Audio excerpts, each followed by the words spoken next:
ज्यावेळी आम्ही झाडांचं पार्सल आलं ना, त्यावेळी आम्ही पार्सल सगळं खोललं आणि पार्सल खोलल्यानंतर त्याच्यावरती लेबलवर नावं बघत होतो, कारण वेगवेगळ्या प्रकारची झाडं असतात, लेबल कळत नाही काय ते कशाचं आहे. आणि ह्याला लोबोंगो प्लांट होता. मी म्हटलं अय्या हे वेगळंच काहीतरी आलंय लोबोंगो, मी मागवलेलं तर नव्हतं, पण म्हणलं चला वेगळं काहीतरी सर्च करूया, म्हणून मी गुगलला सर्च केलं लोबोंगो काय आहे लोबोंगो. तर हे आहे लवंग.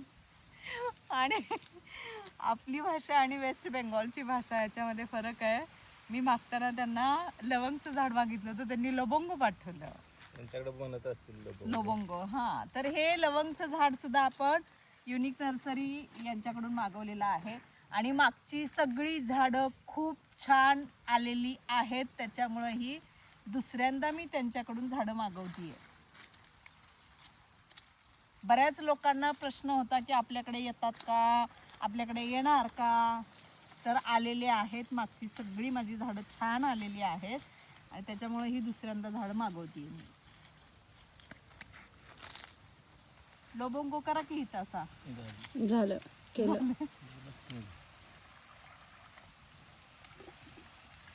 चलो.